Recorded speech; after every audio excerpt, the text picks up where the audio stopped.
Hello everyone and welcome to ehviroenthusiast. Here's what's coming up. The looming Elizabeth Line crisis on November 15th and 16th. We take a deep dive into November's major closures and how passengers will have to use alternatives such as the Jubilee Line, Central, District to get around London, especially around their busy stations. Also ahead, we look at Piccadilly Line's modification and how closures on the same days are going to affect commuters. Plus, we turn to the DLR and Northern Line's night tube issues, as the weekend of November 29th and 30th will see closures on both of the lines. Then, we turn to the ulez scrapage scheme failure and how it's affected many taxi drivers and other drivers across London. And finally, we take a look at road, tunnel and long-term infrastructures such as the Cutty Sark closure, the A40 and Lambeth Bridge disruption and the new timelines for the Cycleway 4 extension.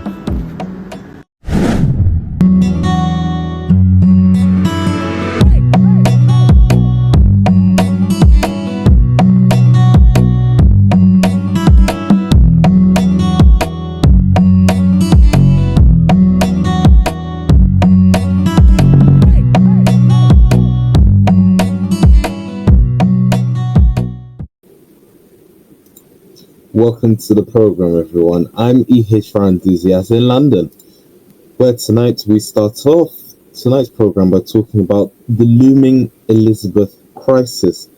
Yes, we are talking about the Elizabeth Line, where there's been significant disruptions on the line, which is a single event rail calendar for the rest of November, where it's fallen on the weekend of the Saturday, November 15th and Sunday, November 16th.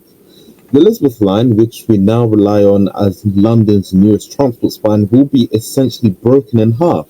We'll see a full suspension of service through the critical Central station, no trains running between Paddington and Abbeywood or Stratford, and then we'll also see this closure for necessary reason for track maintenance and the continued integration of new rolling stock, which they're planning to bring out onto the line. All of the east-west commuters will be funneled back onto the Jubilee, Central and District lines, guaranteeing high congestion in central stations, particularly Liverpool Street, Bond Street, and also Canary Wharf as well. In addition to the central closures, on the same weekend, services in West London will also be heavily impacted, with no trains running between Hayes and Harlingden, Heathrow terminals, which forces all airport traffic onto the already pressured Piccadilly line, or the other Heathrow Express routes.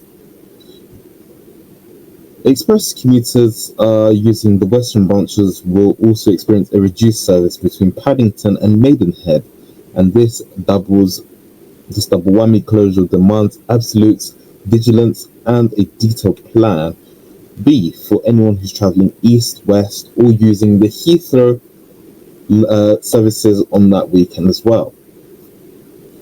The Piccadilly and Metropolitan modernisation is also something which is on TfL's agenda. Now, the works continued to dominate disruptions in West London. The weekend same 15th and 16th of November, which mirrors the Elizabeth Line closure, as there will be no services from Acton Town to Uxbridge on the Piccadilly line. Rail replacement buses will be operating, but commuters should expect significant extended travel times, as this continued disruptions highlights the scale of long-term investment needed to prepare the Piccadilly line for its next generation of trains. Meanwhile, the Metropolitan line faces its own challenges on that same very weekend, where there'll be no services from Harrow on Hill to Uxbridge. So if you're planning to use the Metropolitan or Piccadilly lines, make sure that you are relying exclusively on the bus rail replacement services, often which will be travelling alongside heavy road traffic. So do expect there to be a lot of delays on your journey as well. And also, if you are traveling at those times or on those routes or to wherever you need to go, make sure that you do plan your journey well in advance so you do try to avoid any traffic which might get caught up in. Now, we're going to look at the DLR and its night tube issues. As we close out this month, the attention shifts to East London, where the DLR is set for major widespread closure. On the weekend of the 29th and 30th of November, there'll be no services from Bank to Tower Gateway to Canning Town and Lewisham, and no services from Canary Wharf to Stratford. This is part of the ongoing program to upgrade the DLR network, but it will serve key links into the financial districts and across the Thames. For the Northern Line, the night tube services will be hit. The night tube will partially be suspended on the night of Friday, November 28th, between Hampstead and Edgware. This extension into the full weekend closure between Golders Green and Edgware on the 29th and 30th for the late night users on the Northern Line in North London. Planning alternative routes via local bus services or pre-booked transport is mandatory. So make sure that you do look out for those notices, which will be posted, I'm sure, around all of the stations.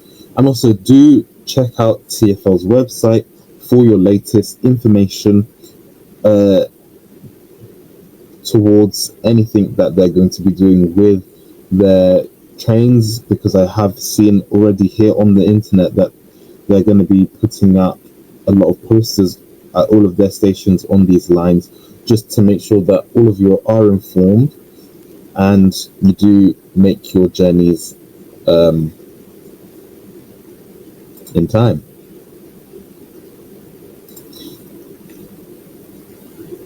Now, coming up after this short break, we're going to turn our attention to policy and bus network focus. Could we see there be a ulez scrapage, or was this scheme just a failure? We'll explain all of that next.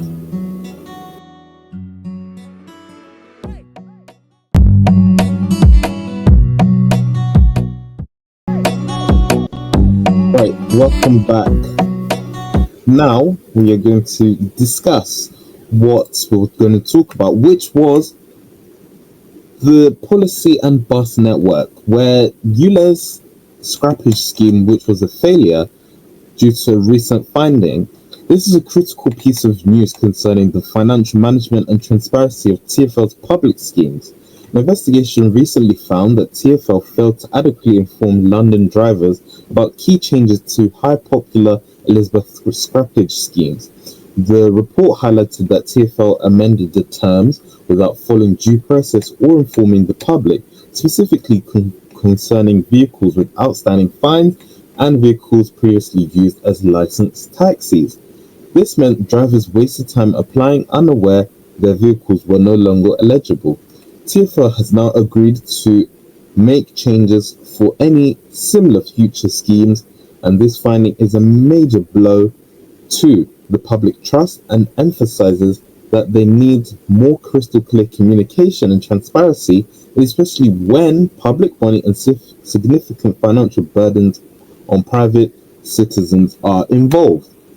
Now, the Taxi and Private Hire Action Plan for 2025, which is safety and sustainability, TfL publishes that its Taxi and Hire Privacy Action Plan, which outlines 4 key goals, which are making driving an active and attractive career, ensuring high standards of service, supporting environmental sustainability, and improving safety for all.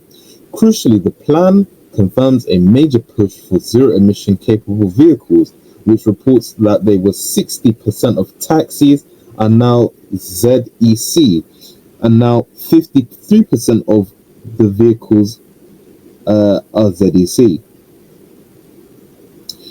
For passengers, the plan focuses on improving accessibility, recognizing that these services are vital for those who face barriers from other forms of transport. The strategy underpins the mayor's wider transport goals and influences future licensing and ranking future goals for the next several years. For local buses, routes, consultations, and adjustments, TfL is constantly evolving, and the consultation changes to local bus routes are always on high demand. As you've seen recently in the latest biddings, we've seen 301 go to Plumstead, which will be using new EVs. We've also seen the SL3 be moved from Bromley to Plumstead as well. And we've also seen the 208 be retained by Stagecoach, which is going to be operated from Bromley using new EVs as well. Now, the proposals do always affect majority of people, just like the SL11, which is going to affect a lot of people in the West Thamesmead area, as the 472 did cover majority of those stops which won't be included in the SL11.